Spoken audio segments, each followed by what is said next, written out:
Good morning. It is Thursday, January the 20th, and this is The Drill. Welcome to all the butchers, bakers, and candlestick makers out there. I'm Ron, your host, and the only true conservative in the United States today.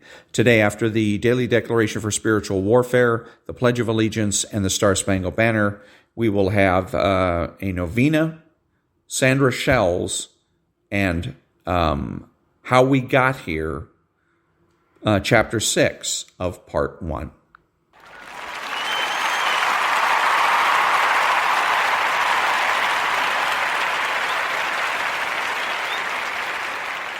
Thank you. And now the Daily Declaration for Spiritual Warfare for January the 20th. I will share my secret plans with you. I am a God who reveals secrets, and I will reveal my secrets unto you. I will help you to understand things that I have kept secret from the foundation of the world. You will understand my revelation of my will and purpose for your life. I will open your eyes to behold wondrous things out of my word. The secret things belong to me. But those things that I will reveal to you will belong to you and your children forever, that you may follow all my word. When your soul is weary with sorrow, my word will strengthen and comfort you. My word is eternal, and it stands firm in the heavens. My faithfulness to you will continue through all your generations. Let my word be a lamp to your feet and a light upon your path. Matthew chapter 13, verse 35, Psalm 119. Prayer declaration. Father, I will praise you with an upright heart as I learn your righteous laws. I have hidden your word in my heart that I might not sin against you. Keep me from deceitful ways. Be gracious to me and teach me your law. Amen. And that was the Daily Declaration for Spiritual Warfare for January the 20th.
Who is the true conservative? The true conservative is the person that understands that conservatism is not just about politics, but culture as well. He's the person that knows that there is no leadership in a constitutional republic. He acts like an adult. He is patriotic and uses common sense. He makes judgments, refuses to speculate, speaks clearly and definitively, and is not afraid to say no. He's open-minded, asking why rather than why not. He is consistent, credible, and influential, not ashamed of his existence, unafraid to learn or correct his mistakes. He is a normal American. All that the Father giveth me shall come to me, and him that cometh to me I will in no wise cast out. He that raised up Jesus from the dead will also give life to our mortal bodies, by his Spirit that dwelleth in us. Wherefore my heart is glad, and my spirit rejoiceth.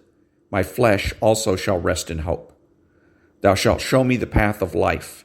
In thy presence is the fullness of joy, and at thy right hand there is pleasure forevermore. In sure and certain hope of the resurrection to eternal life through our Lord Jesus Christ, we commend to Almighty God our sister Sandra Shells, and we commit her body to the ground, earth to earth, ashes to ashes, dust to dust. The Lord bless her and keep her. The Lord make her face to shine upon her, and be gracious unto her. The Lord lift up his countenance upon her, and give her peace. Amen. Thank you, thank you. Ineffable Creator, who out of the treasures of thy wisdom has appointed 3 hierarchies of angels, and set them in admirable order high above the heavens, and has disposed the divers portion of the universe in such marvelous array. Thou who art called the true source of light and supereminent principle of wisdom, be pleased to cast a beam of thy radiance upon the darkness of my mind, and dispel me from the double darkness of sin and ignorance in which I have been born.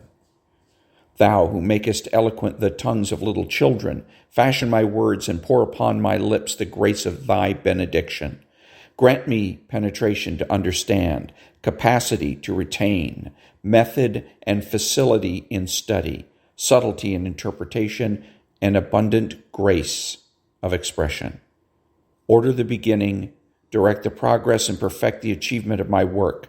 Thou who art true God and man, and livest and reignest forever and ever. Amen. Thank you. And now, chapter 6 of part 1 of the book, How We Got Here, the 70s. The Paranoid Moment. The heroes of many of the most popular books and movies of the 1970s share a common problem. Their government is trying to kill them. Robert Redford is hunted down by America's intelligence services in 1975's 3 Days of the Condor because he has learned too much about their murderous inner workings. Jack Lemmon discovers that the U.S. Embassy in Chile is complicit in the kidnapping of his daughter in the 1982 movie Missing. Warren Beatty's 1974 Parallax View portrays the U.S. government recruiting social misfits to assassinate dissenters. The middle-aged businessman hero of Robert Ludlum's 1972 thriller, The Osterman Weekend, is told by the CIA that one of his best friends is a Soviet agent, only to discover that it is his supposed CIA protector who is really out to get him. Not so long before, America's spies had been seen as vigilant defenders of democracy. The liberalism in vogue in the 1950s was a self-consciously tough-minded liberalism, cool, worldly, knowing. Arthur Schlesinger Jr. evangelized for this liberalism in the deft character sketches in his monumental, if not always reliable, 3-volume history of the New Deal. Bad liberalism was sentimental about the poor, like Francis Perkins. Good liberalism was caring but unillusioned, like Harry Hopkins. Bad liberalism was self-righteous, like Harold Ickes. Good liberalism accepted human frailty, like Tommy Corcoran. Bad liberalism was pacifist, like Henry Wallace. Good liberalism met force with force, like Dean Acheson. Bad liberalism was naive about power, like poor, failed Woodrow Wilson. Good liberalism knew how to use power, like the glorious FDR, or like the ruthless but principled James Bond. Joseph Conrad had envisaged the secret agent as the paradigmatic modern man in a 1907 novel, but it was Ian Fleming's spy who captured the imagination of post-war America. Bond is simultaneously an organization man and an individualist. He has access to the truth in a world of deception. Above all, he can do wrong for a greater good without losing his moral bearings. Modern writers with a polemical quarrel with the 1950s like to represent those years as a time of moral naivete, the era of Ozzie and Harriet. In fact, Americans of the 1950s made something of a fetish of moral complexity. They perceived their country to be locked in a shadowy war against a totalitarian enemy. The enemy used dark methods, blackmail, propaganda, manipulation, counterfeiting, murder, and could only be defeated by an adversary willing to use those same methods. Democracies forbid themselves to do such things. But if a democracy did not do them, it would lose the shadowy war. The way out of the dilemma was to recruit a small band of men willing to lose their souls for the sake of heaven, who would commit the unspeakable acts necessary for the defense of democracy and then protect democracy a second time by keeping those acts a deadly secret. The idea that America's most heroic defenders must of necessity go unacknowledged and unrewarded appealed to the pop existentialism of the 1950s. Years later, William F. Buckley recalled the mood of the time in a series of spy novels set in the tensest moments of the Cold War. In the second of the novels, Stained Glass, the young CIA man Blackford Oakes is assigned to assassinate a charismatic young German political leader. Axel Wintergren is brave, decent, admirable in every way, but his determination to reunify his country threatens to trigger a general war between the United States and the Soviet Union. Oakes befriends Wintergren, warns him, attempts to avoid responsibility for his death, but ultimately cannot escape. Years later, Oakes meets Allen Dulles, the CIA head who ordered the fictitious murder. Oakes tells Dulles that the United States did the wrong thing. Dulles replies, quote, "I believe you are right. I believe Wintergren was right. The Russians, I believe, would in fact not have moved. But do you want to know something I don't believe, Oakes?" His voice was strained. Blackford was silent. "I don't believe the lesson to draw is that we must not act, because in acting we may prove to be wrong. And I know," his eyes turned to meet Blackford's, "that you know that Axel Wintergren thought so too." Unquote. Both men, Buckley sadly notes of Oakes and Wintergren, had read Camus. It was not credulity, but a self-conscious sophistication that led a man like Senator Leverett Saltonstall, a liberal Republican from Massachusetts, to offer in 1966 this explanation for Congress's ignorance of the activities of the Central Intelligence Agency. Quote, "It is not a question of reluctance on the part of CIA officials to speak to us. Instead, it is a question of our reluctance, if you will, to seek information and knowledge on subjects which I personally, as a member of Congress and as a citizen, would rather not have." Unquote. The United States managed to get surprisingly far into the century of total war without much in the way of an intelligence service. After 1940, however, the country more than made up for lost time, and an alphabet soup of spy services was entrusted with the emergency powers of wartime. From a legal point of view, World Wars I and II did not end until 1976, when Congress finally declared a formal end to the national emergency proclaimed in April 1917. Not until 1976 would there exist a congressional committee specifically charged with oversight of the intelligence agencies. Given the breadth of the powers Congress has entrusted to the president, the real shocker was that the abuses were not even more numerous and more flagrant. The shattering of a half a century of government secrecy began in March 1971, when thieves broke into the FBI office in the aptly named town of Media, Pennsylvania, and stole 1,000 files. In dribs and drabs over the next few weeks, the media burglars released items from those files to a large number of newspapers, giving every one of them, even the Harvard Crimson, its own little exclusive. The files offered a glimpse into the FBI's domestic intelligence operations and showed that the agency was keeping eyes on a troublingly wide range of people: local anti-draft activists, a black student group at Pennsylvania Military College, and the radical daughter of a liberal congressman, Harry S. Royce of Wisconsin. The media revolutions jolted the country. House Majority Leader Hale Boggs of Louisiana denounced the secret police prying and spying of the FBI and charged that his home phone had been tapped, as had been the phones of 3 anti-war senators. Democrats Birch Baugh of Indiana and Wayne Morse of Oregon, and Republican Charles Percy of Illinois. Senator Harold Hughes, Democrat from Iowa, bitterly accused President Nixon of fostering a trend toward repression via the relentlessly increasing emphasis on wiretapping, bugging, no-knock entry, subpoenaing of private notebooks and tapes from news reporters, increased surveillance by government of dissident political groups, and the attempts by the government to intimidate the communications media.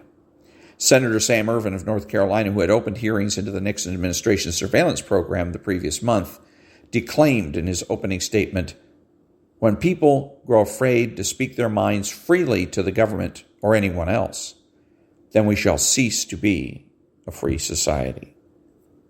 Back in a minute.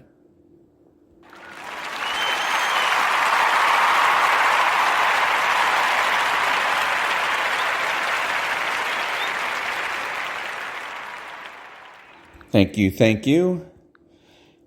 To the Nixon administration, these accusations were shockingly, monstrously unfair. What had Nixon done that Presidents Johnson and Kennedy had not done?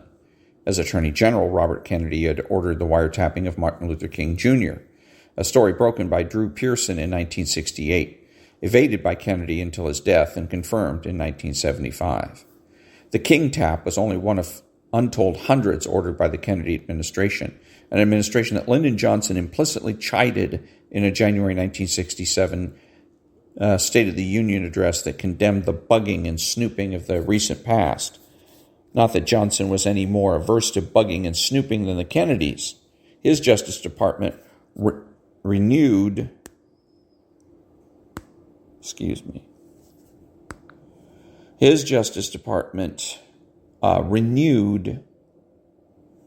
the order to eavesdrop on King. Indeed, it was one of the conceits of the early Nixon days that Republicans respected civil liberties better than Democrats. Warren Harding calmed the spy scare of the 1919-1920 and released Socialist Party leader Eugene Victor Debs from the prison to which the Wilson administration had sent him for opposing the draft. Woodrow Wilson segregated the Federal Civil Service and the District of Columbia's streetcars. Franklin Delano Roosevelt pioneered the political use of the IRS. Among his victims, Joseph Kennedy. Harry Truman threatened to draft the miners to end a peaceful coal strike, and John F. Kennedy used the FBI to frighten the steel companies into rolling back a price increase. President Kennedy was implicated in 3 murder plots against the heads of the state: Diem of South Vietnam, Trujillo of the Dominican Republic, and Fidel Castro of Cuba. "We were running a goddamn murder incorporated down there in the Caribbean," Lyndon Johnson is said to have burst out when he was briefed on his predecessor's secrets. But the presidents of the past were going to be harder for the Nixon administration to escape than its more high-minded members hoped. For one thing, there was the character of their boss, a man who was determined to prove himself every bit as tough as his longtime opponents, and who had succumbed to the fatal delusion that the limits of the permissible were defined not by the law, but by what his opponents had managed to get away with. Nixon was motivated by more than his personality flaws, however. He and his national security advisor, Henry Kissinger, were attempting to extricate the United States from Vietnam with a particularly complex 3-way diplomatic carom shot. They would seek a rapprochement with China in order to push the Soviet Union into a détente with the United States. And they wanted détente with the Soviet Union so they could squeeze North Vietnam harder without fear of international repercussions. Each step of this intricate minuet required the strictest secrecy. And when secrets leaked, as they did almost from the moment the administration began, Nixon and Kissinger were prepared to use fair means or foul to identify the culprits and fire them. The Nixon administration's first national security wiretaps were installed in the spring of 1969 on the phones of 4 journalists and a dozen national security aides after the leak of confidential information on the administration's arms control negotiating strategy. No leak inflicted consequences as lasting and fateful as that of the Pentagon Papers by a former Department of Defense consultant named Daniel Ellsberg in the spring of 1971. The Pentagon Papers were 47 volumes of documents on the origin and conduct of the Vietnam War, assembled on orders of Secretary of Defense Robert McNamara. McNamara was a character who would have fascinated Euripides, a man of palpitating moral doubts, entirely lacking in moral courage. He had concluded by 1966 that the Vietnam War was futile and unwinnable. Yet he continued to preside over it, knowingly wasting thousands of lives and tens of billions of dollars. His motive, as best anyone can tell, was nothing so vulgar as careerism. Indeed, by quitting in 1966, McNamara would have made himself a hero to the Harvard, Georgetown, Hyannisport world, the only world whose good opinion he ever cared for, but rather an inability to look his president in the face and honestly deliver bad news. Unable to do the job himself, McNamara decided to assemble the most damning possible anti-war dossier, set it before the president, and let the documents do the talking. The idea was idiotic. Lyndon Johnson was not the sort of man to be talked out of a policy by anything so feeble as a pile of dusty old papers. He was in Vietnam for a cluster of psychic, political, and ideological reasons far beyond the ken of a gratagrind like McNamara.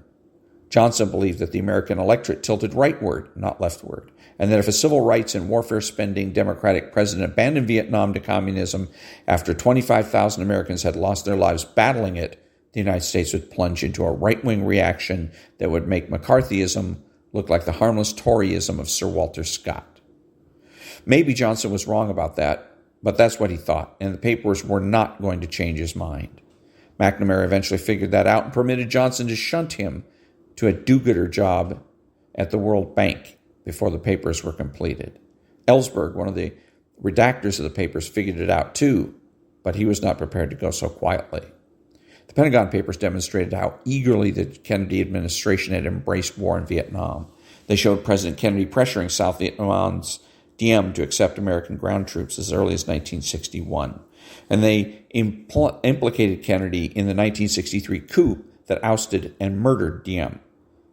The papers discredited the official version of the August 1964 attack by North Vietnamese gunboats on the destroyer Maddox that had provided President Johnson with his legal authority for war. U.S. naval forces in the Tonkin Gulf had been raiding North Vietnamese territory for 6 months before the attack on the Maddox. The North Vietnamese had every justification for firing on the ship. The papers also revealed that the text of the Tonkin Gulf resolution had been drafted long before the attack on the Maddox, as had the plans for the bombing of North Vietnam. They also unveiled some potentially awkward information about friendly governments, notably the information that the supposedly neutral Swedes had provided considerable diplomatic assistance to the United States in the middle years of the war. The Nixon administration fought and lost a legal battle to enjoy publication of the papers. The first installment appeared in the New York Times on June 13th, 1971. Back in a minute.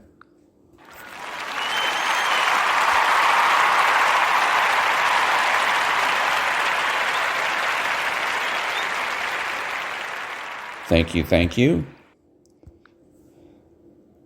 Even before the Supreme Court handed down its 6-3 decision in favor of the Times, Ellsberg had made the lawsuit moot by providing selections from the papers to the Washington Post and other newspapers. The Supreme Court judgment in the Pentagon Papers case is usually described as a grand victory for press freedom, but it might be more accurate to call it a grand defeat for the ideal of national security. For half a century, courts had generally held that national security must prevail over freedom of the press. It is too often forgotten that the 1919 Oliver Wendell Holmes opinion in Schenck v. United States that resoundingly argued that freedom of speech can be curbed only to prevent a clear and present danger upheld the government's power to lock up protesters for distributing anti-draft pamphlets. Another much-quoted Holmes opinion, Abrams v. United States, this time favored pamphleteers. But Abrams was a dissent.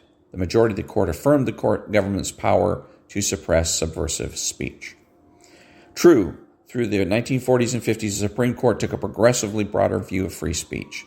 Those were the romantic days of the First Amendment when Justice Hugo Black was always pulling his little paper-bound copy of the Constitution from his breast pocket, intoning, "No law abridging the freedom of the press means no law," and smiting the Philistines who wanted to ban Ulysses or Lady Chatterley's Lover. In those days, the defense of free speech was a defense of high culture. Who would ever have believed that the day would come when the First Amendment would demand of its avatars that they speak up for Ice-T's cop killer, or Nazis who wanted to march in front of Jewish old folks' homes, or child pornographers on the internet?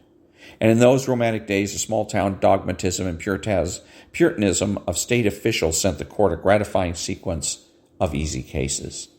The court held in 1942 that soapbox orators must be allowed to speak their mind unless their words were reasonably likely to spark a riot. It held in 1943, with the country at war, that public school students could not be made to salute the flag. In 1957, it overturned the obscenity laws of all 48 states when it held that a sexually explicit book or film fell afoul of the law only if it possessed quote, no redeeming social importance, unquote.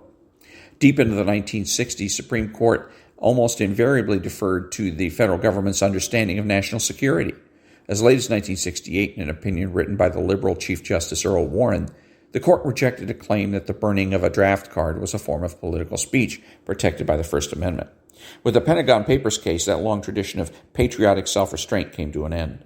Before the federal government could suppress the publication of leaked national security information, Justice Potter Stewart held, it must prove that the leak would do irreparable harm to the national interest, an almost insuperable legal barrier. On remand, the trial courts rejected the government's contention that the papers disclosed intelligence gathering methods and other important national secrets. The real tragedy of the Times' decision to publish the papers, Hubert Humphrey said, was that it corroded faith in the government. The Pentagon Papers documented how deceitfully the Vietnam War had begun, and they suggested, too, how readily the U.S. government would exploit claims of national security to spare itself political embarrassment. The courts never again fully trusted invocations of national security. In 1972, in the first major national security case after the Pentagon Papers case, the Supreme Court drastically reduced the Attorney General's 37-year-old power to wiretap alleged subversives. Unless there was a substantial connection between the alleged subversive and a foreign power, the court held the government must go to a judge, show cause, and obtain a warrant before placing the tap. Perhaps the definitive word was delivered by Judge Gerhard Gessel in the midst of the trial of the White House operatives who organized a burglary of the Beverly Hills offices of Daniel Ellsberg's psychiatrist.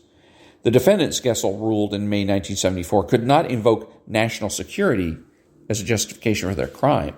He did not believe, he wrote, that the president had any power to order warrantless searches. But even if the president possessed such power, the court rejects the contention that the president could delegate his alleged power to suspend constitutional rights to non-law enforcement officers in the vague, informal, inexact terms noted above. Whatever accommodation is required between the guarantees of the Fourth Amendment and the conduct of foreign affairs, it cannot justify a casual, ill-defined assignment to White House aides and part-time employees, granting them an uncontrolled discretion to select, enter, and search the homes and offices of innocent Americans without a warrant. Back in a minute.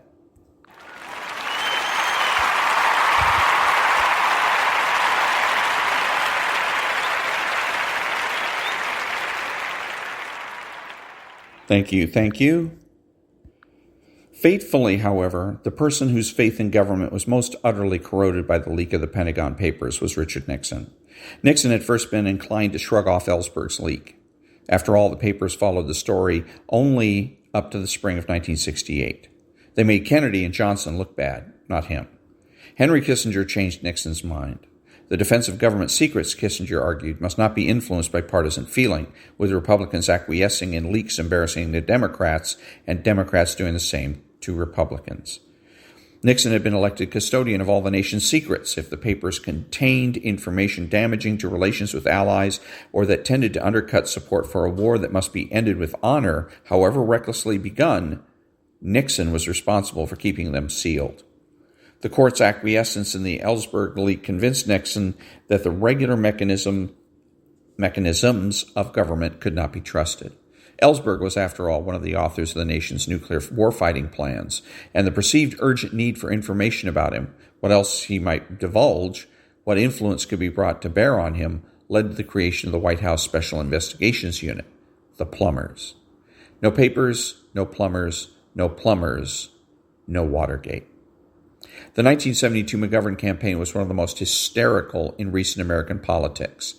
Harry Truman had let loose some savage remarks in 1948, but even he compared his Republican opponent to Hitler only once. George McGovern did it habitually. The Watergate break-in, he repeatedly declared, was the kind of thing you'd expect under a person like Hitler. Nor did McGovern relent after his defeat in November. At Oxford University in January 1973, he warned that the United States had moved closer to one-man rule than at any time in our history. Perhaps McGovern was an extremist, but more level-headed Democrats echoed his harsh accusations. Delivering the Democratic reply to the 1973 State of the Union message, which Nixon chose to present in writing rather than in person, Senator Edmund Muskie intoned on national television that we in Congress fear, as all Americans fear, the threat of one-man rule. After the firing of Special Prosecutor Archibald Cox in October of 1973, anti-corporate activist Ralph Nader lost his composure altogether. Every citizen in this land must strive to reclaim the rule of law which this tyrant has been destroying month by month, strand by strand. The struggle between Nixon and his critics was like one of those movie saloon fights that smashes up not only the combatants, but the piano, the mirrors, and the bar. Nixon's adversaries denounced him as a rogue president, a lawless monster entirely unlike his sainted predecessors, including General Eisenhower, who is retrospectively rehabilitated by Democratic partisans for the occasion. Nixon replied by letting slip a few truths about what those sainted predecessors had really been up to. It was Nixon who divulged the information that Presidents Kennedy and Johnson had surreptitiously taped conversations in their office. An outrageous smear, sputtered Joe Califano, a former Johnson aide, but it was true. It was Nixon who contended at an August 1973 news conference that Kennedy and Johnson had burglarized on a very wide scale. When the story broke in the spring of 73 that Nixon had proposed using the Internal Revenue Service against 575 big Democratic contributors, a proposal immediately vetoed by Treasury Secretary George Shultz, somebody leaked to Time magazine evidence that the Kennedy and Johnson administration had actually done what the Nixon administration had in the end decided not to do. President Kennedy had ordered the IRS to audit 18 right-wing groups and the Fair Play for Cuba Committee, and then later to audit 19 left-wing groups. There was no George Shultz in the Kennedy administration, and the orders were carried out. The Kennedy IRS had then quite illegally released to law enforcement agencies the tax returns of groups it deemed subversive. During the Johnson administration, the IRS had set up its own security program, which maintained files on almost 9,000 persons and nearly 3,000 organizations. And although nobody ever proved any political connection, it is an odd coincidence that private citizen Richard Nixon was audited 3 times between 1961 and 1968. This tit-for-tatting had its effect on the public. Even as Nixon's poll numbers plunged, a large and consistent majority continued to agree that Nixon's actions were no different from those of past presidents. The tit-for-tatting may have had its effect within government, too. It set in motion the prolonged tragedy of the House of Atreus that gripped Washington since 1973, with Republicans and Democrats investigating and prosecuting each other to enforce the ever-stricter standards of probity demanded by the accumulating mountain of post-Watergate ethics laws. Many Nixon loyalists believe to this day that Deep Throat, Woodward and Bernstein's Watergate source, was someone very close to the top of the CIA who wanted Nixon hustled out of town before he revealed any more Kennedy vintage shenanigans. That's the thesis, for example, of John Ehrlichman's 1976 novel, The Company. But if knifing Nixon to serve itself as a CIA plan, it failed as miserably as did its Kennedy-era schemes to topple Fidel Castro by passing him drugs that would cause his beard hair to fall out. E. Howard Hunt told the Watergate grand jury in May 73 that the CIA had provided his team with false identification, tape recorders, and cameras for the burglary of Ellsberg's psychiatrist. Grand jury secrecy being rather less than it is cracked up to be, then as later the story appeared almost immediately in the New York Times. That whiff of CIA-Nixon collaboration set into motion the Times' top investigative reporter, Seymour Hersh. In the fall and winter of 1974, Seymour Hersh detailed in the New York Times and the CIA's involvement in the 1973 Chilean coup and in domestic illegalities, triggering a scandal in many ways more shocking than Watergate. The CIA's charter forbade it to operate on U.S. soil. Catching agents and traitors who spied upon the United States was the job of the FBI, a law enforcement agency obliged, in theory anyway, to comply with the 4th, 5th, and 6th Amendments. Early on, though, the CIA had chosen to disregard its charter. From the early 50s until 1973, the CIA had reviewed every letter addressed to or from the Soviet Union. 28 million pieces in all, of which 215,000 had been opened and read without any legal authority. In 1967, acting on the belief that there were foreign intelligence connections to the American New Left, the CIA and the FBI jointly created a domestic espionage program known as Operation Chaos, just like the bad guys in the old Get Smart series. Chaos opened some files on some 13,000 people, of whom 7,000 were American citizens. Senator Frank Church of Idaho hastily put himself in charge of a Senate committee to investigate CIA wrongdoing. His fellow Democrat, Representative Otis Pike of New York, assumed a similar role in the House. Large portions of the Pike Committee's scathing and supposedly secret report were leaked to a radical New York newspaper, The Village Voice. The Ford administration tried to head off the congressional committees by appointing a commission chaired by Vice President Nelson Rockefeller. But instead of protecting the secrets, the existence of the Rockefeller Commission probably encouraged the spilling of more. Church, a grandstander looking for an issue to ride into the 1976 Democratic presidential nomination, was forced to go even further to control the headlines. What ensued was in some ways a ludicrous spectacle, Republicans and Democrats vying to outdo each other's protestations of horror and surprise at information that for 3 decades they had worked overtime to avoid. Back in a minute.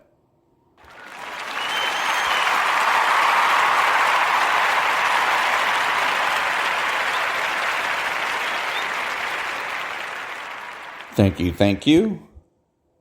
Since 1947, the CIA had been responsible for thousands of covert operations.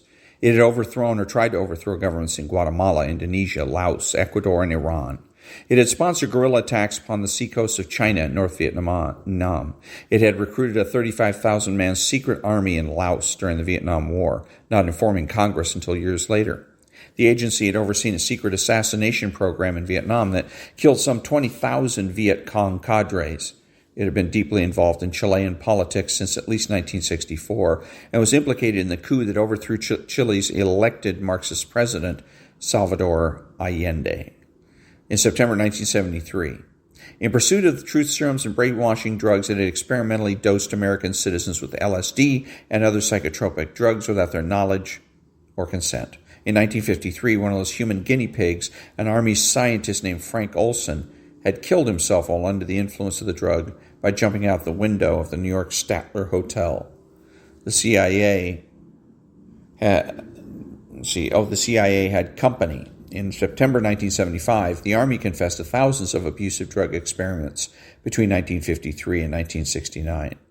The agency had cooperated with the Mafia in a series of attempts upon the life of Fidel Castro.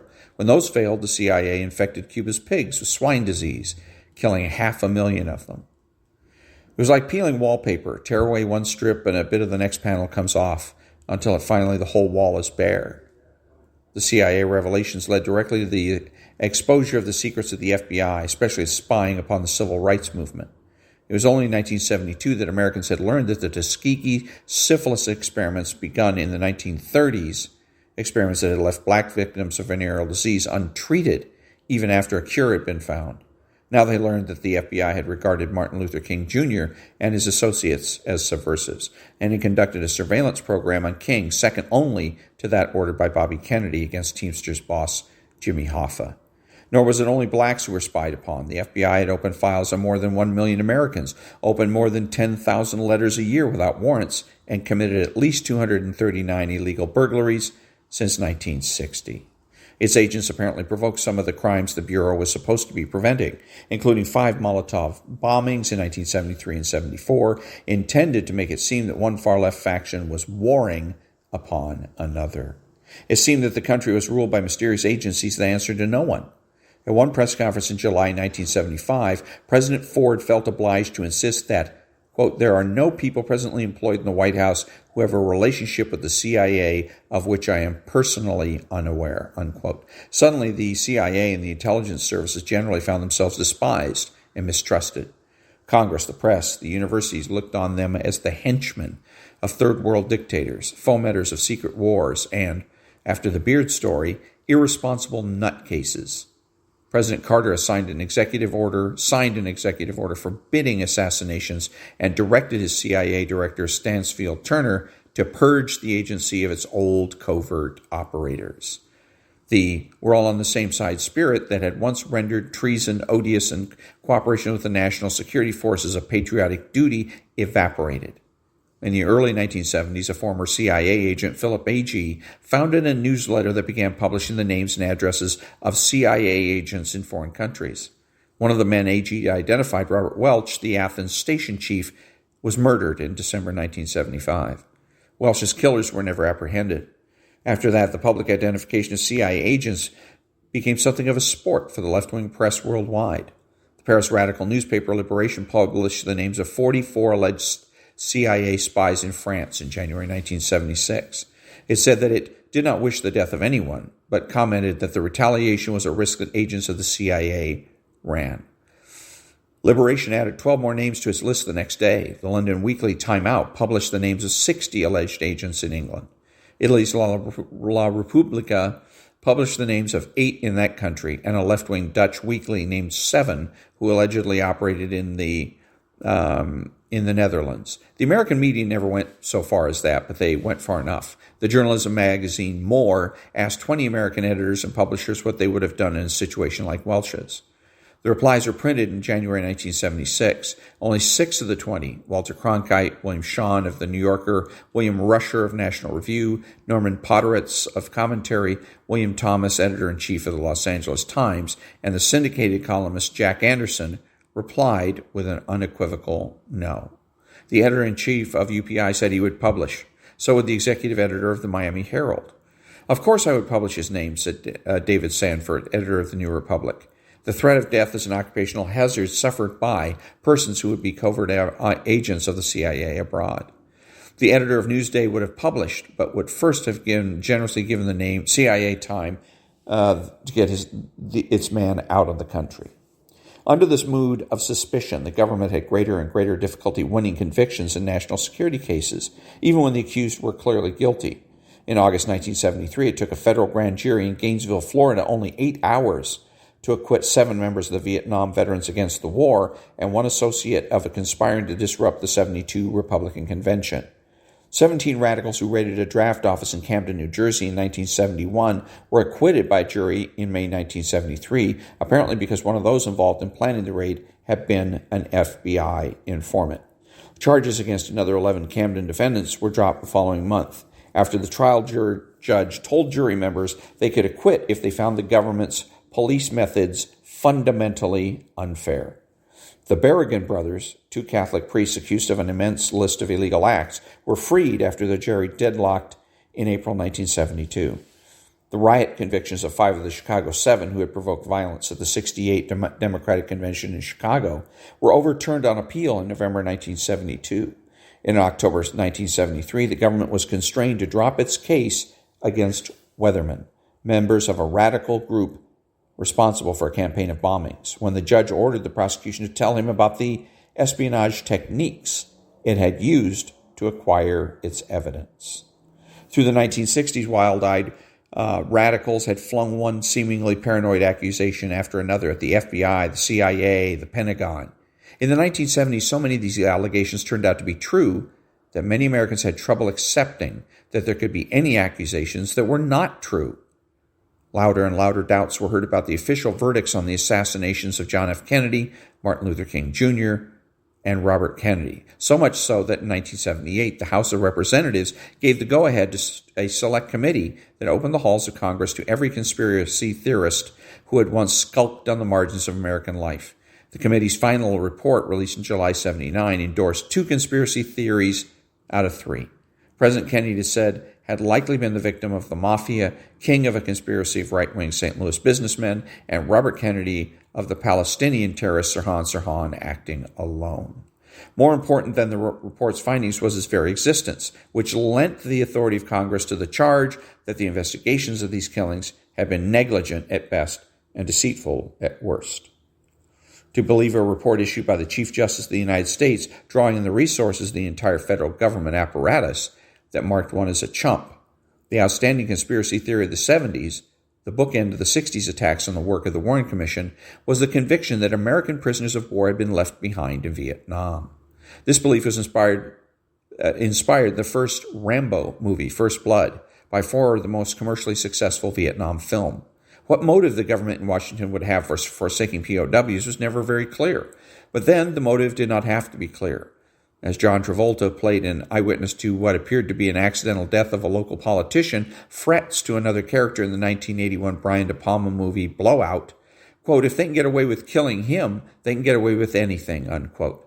The script did not explain who they might be. It didn't have to. Everybody could be counted on to supply his own sinister antecedent to the pronoun. You can begin to see what Henry Kissinger was thinking of at his famous gloomy January 28, 1975 press conference when he pronounced that there was a crisis of authority gripping the Western world. And that was chapter 6 of part 1 called Trust. And on the next podcast will be part 2, Duty.